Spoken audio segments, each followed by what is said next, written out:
Hello and welcome everyone to the weekly Delphian meeting. Thank you for tuning in. So today's agenda, we'll go through the market update first, and then I pushed out the Q3 earnings plan, and we'll go through Q2 results, kind of breeze through that, and then finish up with Joe's analysis. So let's get rolling. Okay, we can see SPX, that held state one through that pullback. NDX Russell a couple days ago flipped in back into one. So both of them are, all the indices are doing the 1-2-1-2 thing right now. So look down at the sectors. XLK was the last one to flip into state one. That was yesterday, and then the only thing we got in 8 or red is XLE. So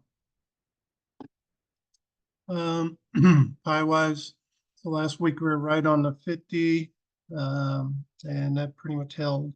So we're back up to 60. State one's at 47, so we're technically overbought above that 45 threshold right now. So let's take a look here. Let me pull it in a little closer. So last week we were right here. Obviously once turned around. Last week we were talking about the fours, not really showing much follow through, and everything just kind of dumped the twos and the fours, especially twos. So the fours, good indication that wasn't going to fall any further. So we're getting down to 7% in twos. But you can see back here, this is kind of the level we talk about with state ones being high. Back here, 50, 52, that was the 1 year high right there. Back here, 48, 49. So getting up in that level. Obviously if we can hold above 45, then we can make runs higher. Or, just have to wait and see.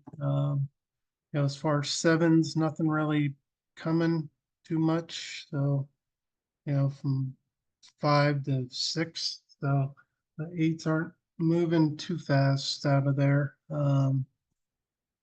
So it's just not, just kind of the 1-2 mantra, back and forth. So that's kind of where that's at. We are showing new highs here, hit 500, nice number. And then yesterday 473. So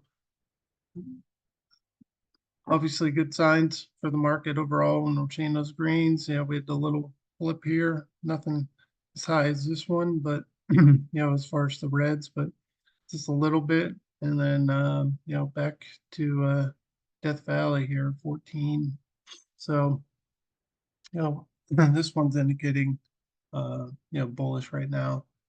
It's just at the beginning of kind of flip here. So let's see if we get sustained like back here, or if it's kind of like this one, you pop and then, kind of back and forth. So we'll just have to wait and see on that. All the moving averages, 20 and 50, both crossed over for bullish side. So, back up near the highs, the high levels here for both those 50 and 20s. So that's about it. But above 45 on the state ones. So the bullish bearish isn't nearly as like overbought. So we're just below 60, get up here around 70s, mid 70s, back here 80 something.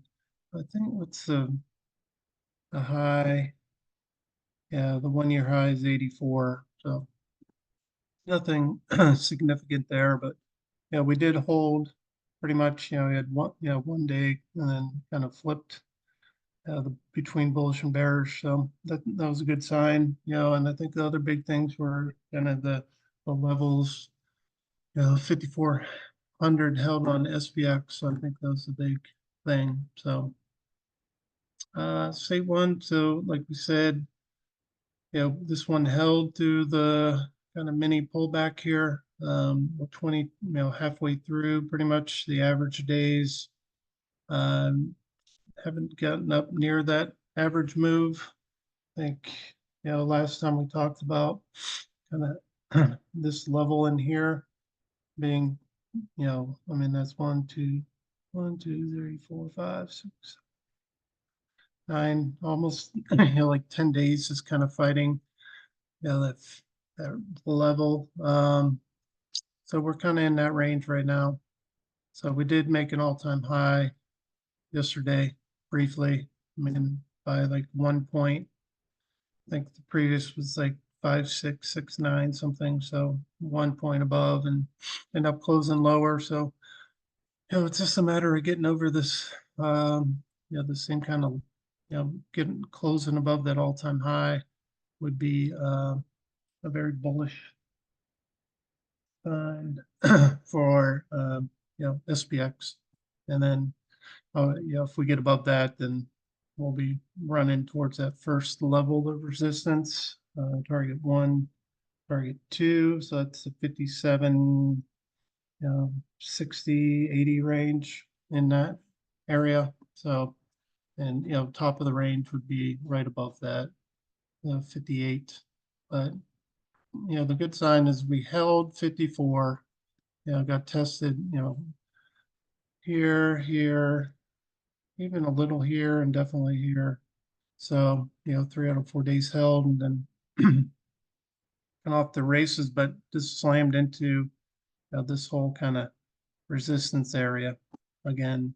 So that's where we're at currently. As far as SPX, we have support would be, whoops, down here, the entry price would be support, and that's 55, 54. Bottom of the range, 5,400 support. And then, the resistance is basically all-time high, and then, the next level, 1, 2, target 1, 2, top of the range, 5,800. So that's where we're at there. Let's pull it up. So we're above the 20 and the 50. So that 20 is 55, 55, and that's pretty much the entry price. So that coincides nicely. So that's a major support at this point, entry pricing 20, and, being above 20 is when we make those strong runs. So, as long as we can hold above 20 and, we can grind higher here. But, last time had that kind of pop, and then here's all that resistance, and then finally caught up and, tripped below the 20 and it's kind of, fell lower and held the bottom of that range, 5,400. So 54 is, critical for SPX. So that's bottom of the range, top range up here, 58. All right, so we'll just see if we can get above that all-time high. Back here was the previous one, 5.669. So that's July, and just ran into problems here, and now we're back up there, knocking on the door. So, all right, Russell just entered state one. On average, makes almost 6% average move. So, we talk about Russell like every 100 points being support and resistance. So, last I checked is right at that kind of 2,200. So staying above that, so we close right above that.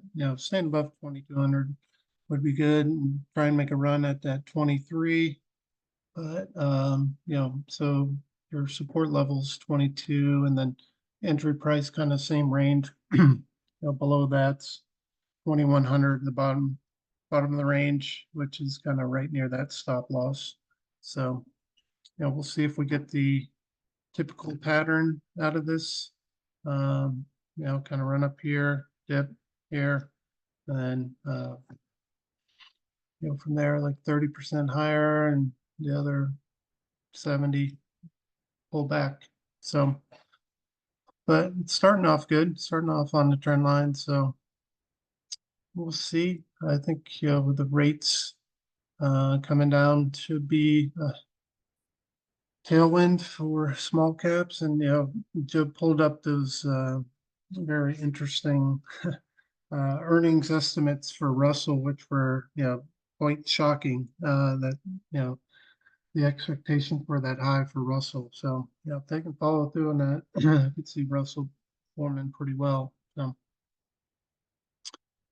okay, so, above the 50, above, 200 held, that's been very important, uh, for Russell here. But, back here, that 2100, we had some big down days below, but really kind of held, through those 4 days. So, um, and, just kind of took off 100-point jump in a few days. So that 21, just like the 5400 on SPX, both very important for these, near term. So there's the bottom, there's the top. We can stay above 22, and then we can try and make another run. At that 2300, last time, basically touched right below it and just took off lower. So, but, I think a lot it's kind of riding on Fed expectations, things like that. So let's get into Fed talk. All right. So I haven't seen one like this in a while. 50-50, pretty much going in between a quarter and 50. Kind of still in my same camp as last, few meetings. I think it'll be a quarter cut. They've usually been more conservative rather than more aggressive. So I still think it's a quarter, but the market did swing quite a bit, back and forth. Last week we almost had it certain, but once it's above 90, it's pretty much certain. So it was close. But the same thing as you look a little further out, last week they all got a little more conservative. I mean, the week before, and then the past week, they got more aggressive on the cuts. So kind of where we were 2 weeks ago, I would say, as far as cuts overall between now and end of the year. So this would be, so we're at 525. So 1 to 1.25 kind of, by December. So they're factoring in at least 150 cut. So, but my opinion, I just don't see them doing the 50. But we'll see. All right, then balance sheet, they're really slowing down. So it's kind of interesting. They're going to be cutting and tightening at the same time. So but the tightening has really slowed down. So uh, so we'll see if it stops, below this kind of right at the beginning of COVID level, 7 trillion area, but definitely slowing down. So I think, hadn't really been talked about much. So it'd be interesting to see if they get some questions on, the balance sheet and what their plan is going forward. So just found this graphic. This is like the last few cuts. I didn't verify the data, but it was on zero hedge. So it's like 2019, 07, 01, that first cut size where they had a recession. So it just seems like after 2000, it's, a recession, but, obviously this was, a bigger one, .com type thing return wise, but I don't know, we had that other chart we talked about a lot. Let me see where that one, the big one is. The pivot chart. It's another one. This goes way back in, like the 70s, but so it's a lot, smaller scale. So, we'll see. Just something to be, leery of as, we start pivoting, something would have to, break in the economy for any of this kind of action to happen. So nothing that we see right now.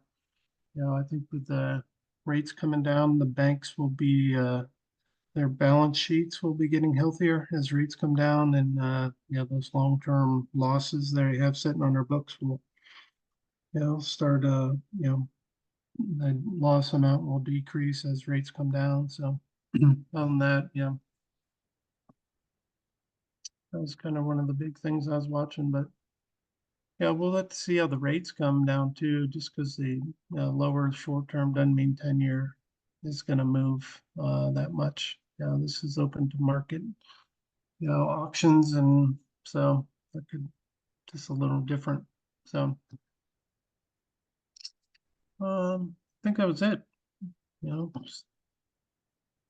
I'll open up to questions, comments. This is Dave. Not much more we could do besides just sit and watch and wait here for Yeah. the day, close Friday, close Monday kind of thing. But I wanted to say I think you're right on with the 1, 2, 1, 2, 1, 2 kind of punch. Mm-hmm. Anything more than that happening, for a little while, you had even up to and through the election to the end of the year. 1, 2, 1, 2. I think that's what it's going to be doing. You're right on. Yeah. I mean, I would expect it to continue, like as long as the earnings come in as and nothing crazy happens. But thanks, Ed. Okay. Anyone else? All right. Well, let's do this earnings. So uh, uh, there we go. Okay. All right. So I uploaded all documents are in the in the earnings trades drive, so you can download these, analyze things, as you want. It's in the email that I send out to the link to that if you don't have it. So let's pull up. That's the results. I'll just go through real quick. Um, the testing. So in those sheets on the Google Share Drive. There we go. I just go through and I test, liquid options, 20 down to 5. Here's the criteria. So you guys can replicate this if you want, or, change characteristics. So all that information's here. Then I just, sort it out. Here's the top 80. I take out ones that have, like 4 trades or whatever, but then I take that top 90 and just kind of sort through, look for the best trade, put it here, create an alert, and then, it's in the plan, and that's what you guys see, populating. We had one this morning, not confirmed, discovery bullish pre-runner. So, obviously we don't trade it, but, it's up to you. On ones like that, Yahoo still has it estimated earnings date. So obviously up to you, but that's not something that I trade unless we have, confirmation. So, and to access the plan, it's just under your earnings quarterly plan. And then pull it up here. There's only one predefined. Be right here. You just select that and you can look at the whole plan going forward, day by day. So you can see a lot of estimated, a lot. Yeah, I think we have like 4 confirmed right now. So, if they do get confirmed and you like check this daily, it'll highlight the row yellow when it gets confirmed. So it kind of pops out, but a lot estimated, and not too much you can really do about that. So let's go through results. You can see here, this is non-confirmed trades. So these are all estimated where, just didn't come through. So we had 18 estimated. I'd expect something similar. Again, this quarter with 38 total confirmed trades. So, but these were the bullish pre-runners were hit the most by, as you can see, just that DFS, being estimated already. That's the first one. So we only had 4 confirmed, 50-50, minor losses, but overall, small profit, just not a lot of trades that were confirmed, at 11 that were estimated. So bearish pre-runners, 7 total, not a good win percentage, eked out, profit for these two. Nothing to write home about these. So, but overall it was, a good quarter. These have been doing a lot better as, we talk about volatility increasing. These have been doing pretty good the last few quarters. So, at 8 total, 7 wins, one loss, kind of a minor loss, and we do have one that's still open right now, Costco. So that'll go until earnings, I think, is on the 26th. So once that's closed out, I'll update everything on here. But vol rise are carrying the water this quarter. Non-movers did fine. We had our usual one loss. Unfortunately, it was a max, and then the other ones, 4 winners. So, pretty typical. It seems like every quarter there's a different group that is the leader. Yeah. Well, I mean, you can go back. I mean, vol rise has been, the last 2, like here, non-movers, that one, non-movers were negative, but kind of. That's why you have to trade all the strategies, because you don't know which one's going to have a good. Yeah, you never know. I mean, non-movers usually does pretty well. If we're in a bullish market, the bullish pre-runners and bullish runners, especially back, when we started this, those things were killing, when we were in that very bullish market. So, if we're in a bullish market now, those trades should, if we get them, if they, give us confirmations. But, I would agree. I mean, it's gonna, you don't know which one's gonna pop. But, as long as we're, profitable, this one was, pretty decent quarter. Our last one, we barely eked that out. Quarter 4 was pretty solid, kind of like this one. So, no complaints, but good point, Samir. So the bullish runners are there. We have 2 open trades. This is probably going to be our only negative. So down some, with these 2 open trades right now. But it'll probably be a 50-50. And then bearish runners, we have 2 of those. I think one's up, one down. So this one will be fine, profit wise, but we still have those 5 trades. But overall, as far as end of day pricing, I can't speak for live. It's 44.18, and you can see your total profits, total losses, profit factor, win rate. So not too bad, but definitely better than last quarter. And I think Q3's last Q3 was, we just had this one really hurt us. Let's see. Q3, this one did really well. Yeah. This is back when we had unlimited risk. So these numbers, and we had more trades too. So but it seems like Q3's pretty good. The last one wasn't. It's kind of barely down, but that was a lot of these bearish runners. So we don't have that many this time, but generally a pretty decent quarter, I would say. So any questions, comments on that? Pretty consistent. Yeah, pretty consistent. I mean, I'm not trying to fudge anything, just trying to have some repetitive, systematic model that, we can reasonably rely on profits for, most of the time, not all the time, obviously. We had never had a got murdered quarter, but, had a few downs. Mhm. Now, just to confirm, when on these, you do close them on the end of the day at their time stop. If they haven't hit their profit target, you Yeah. close them. Yeah, Okay.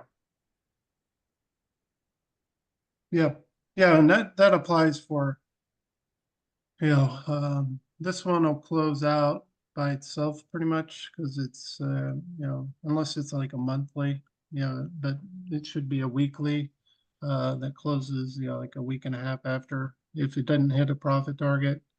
Um, these ones are the ones I really have to monitor, counting days. All these are, I know when the earnings are, so I just close it, right before the earnings announcement. So these ones are, take longer and got to count the days and all that. So, but when you go in and in the virtual portfolio, you can put an alert for the day. So it'll give you an alert. I'll show you.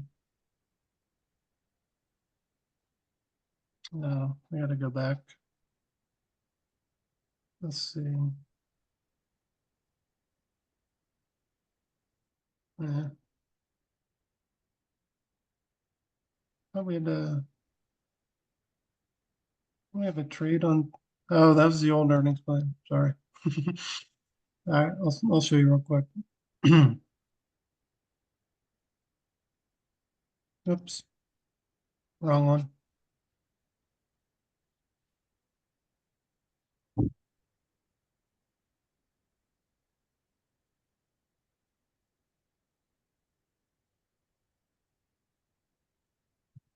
If you're gonna do like an Apple and you're just tracking it. Oh, but oh, we don't have it on this one. Hmm. That may so like when you go here and do daily trades, add to portfolio, you have the holding days here, but it's not on that general one. So, yeah. So I'll get them to fix that. Where you can put in profit targets, stuff like that. Yeah, I hadn't seen a handy calendar alert really on any system. Even Thinkorswim doesn't have a calendar alert, so I always have to put the close date as an appointment in my Outlook calendar. Yeah. Which is where I put all the time stops. It would be nice to, like, in Thinkorswim or these other trade platforms, you can set a price alert. So if the Right. price goes above or below some level, it sends you an alert. But there's none of them that let you just put a calendar alert, which thing you would think would be obvious with options, where you just want to be alerted it's approaching expiration or some date. So you Hmm. can do something with it, but it really can't be done in any platform that I've found. Yeah. Well, I mean, you can do it through this add to portfolio. I'll get them so you can, like when you're just doing it in the virtual portfolio, you can have all this info too. Yeah. Yeah, here it's just trading days too. So, Well, what I mean is that, um, for those of us trading the earnings live, I wouldn't recreate the trade in a virtual portfolio. mhm, So if there was a calendar alert, just like you have a price alert on any stock, right? right. That'd be an interesting feature I haven't seen, because Hmm. I trade the earnings live, so there's no need to recreate them in the virtual portfolio. Right. Right. You see what I'm saying? Yeah, I know what you're saying. Yeah. All right. We'll think about that. Okay. Thanks, Sadir. Thanks, Dave. Anyone, yep, excuse me. Anyone else? Or pass it on to Joe here. All right. Mr. Joe, you're up. All right, Josh, I will get it off mute. Good afternoon, everybody. Thank you for joining. We'll make this short and sweet so we can get out and check out what the Fed's going to do today. Josh laid everything out beautifully as he typically does, and we got that state one transition with XLK last night, so a little bit late to the party, but no longer the leadership as we've been talking about for a while here. So just a couple different charts I'll pull up. Wanted to start with the equal weighted S&P, and we've seen between Russell and this index the breadth of the market improve over a period of time here, and so I think it'll be interesting. Let's see, what do we got? We get 42 average days, decent move so far, 3.5%, 565 being the average. Still have plenty of time. Can't wait to see how the market closes today. I think it'll go, a ways towards telling us about, at least the next week or so, today's close. Whether Ashok's target levels are going to prove to be resistance, in something like this. We shall see. We still got, plenty of time in terms of hanging out in state one. But, as Josh pointed out, and David confirmed, this 1-2-1-2 seems to be where we are at this point. Suggests surprises to the upside. We had a lot of consolidation in this thing, but it has, started to get pretty darn healthy, since the middle of July.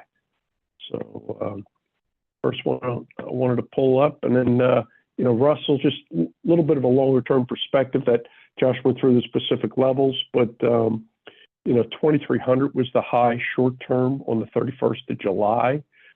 Going back to fourth quarter of 21, it was that 2,460 range. We're not talking all-time highs in Russell, but we certainly have room, and both in terms of distance in state one, we just jumped into state one 2 days ago, so it'll be interesting and fun to see whether we can get through this chop in July and be off to the races again. Certainly, that seems to be how things look to be setting up, unless we get some meaningful reversal in the markets for I'm not sure what reason. SPX, Josh went through it thoroughly, just and mentioned, had an all-time high yesterday at 56.70 versus the 56.69 on the 16th of July. So, we backed off a little bit with a red candle, but a long way to go to targets. And,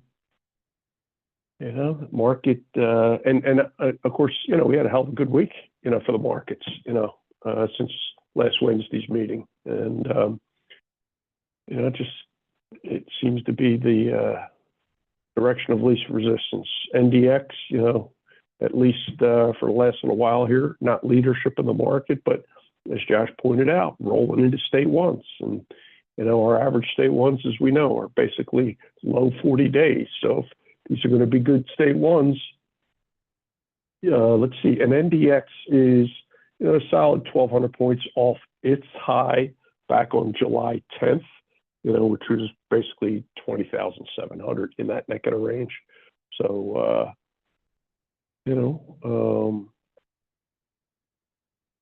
basically things look awful healthy. XLK, just there it is. We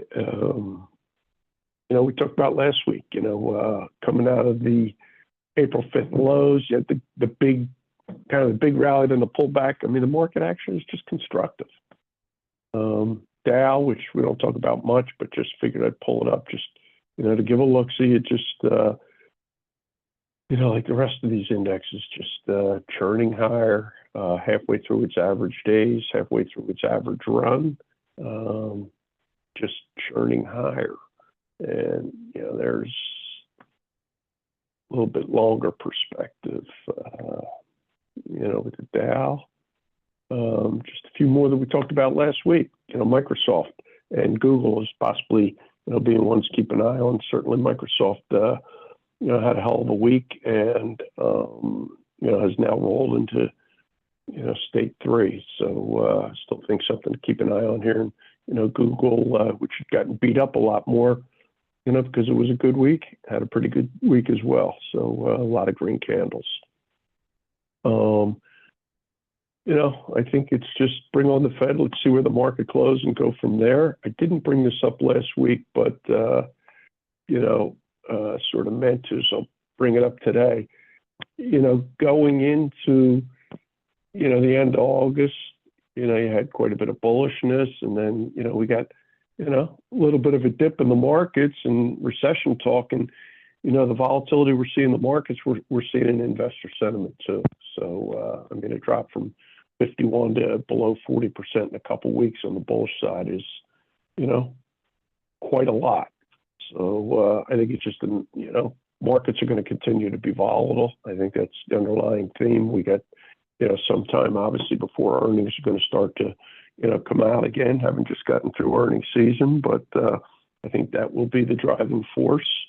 And in the meantime, setups look awful constructive with all the state ones. It's, I don't have the stats off the top of my head, but it's not that often that you get 10 of 11 in state ones, in the ETF sectors. So, and just, the last thing, just again, this underlying, sentiment towards strength. Last couple of days, those state one transitions have exceeded 100. Not that that's a magic number, but that is quite a few. And so, just some of the underlying strength of the market, I think, continues to just show itself here. So, didn't have a whole heck of a lot today, but that's what I wanted to share. Open any comments or questions. I, like Josh, think that a quarter point is where the head's headed, but we'll know soon. Thank you for joining. Any comments or questions?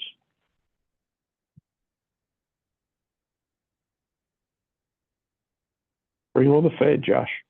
Yeah, thanks, Joe. All right, well, we'll wrap it up here. Last chance, comments, questions. Otherwise, we'll talk to you guys next week. Thank you all. Good luck, Have a good week. everybody. You.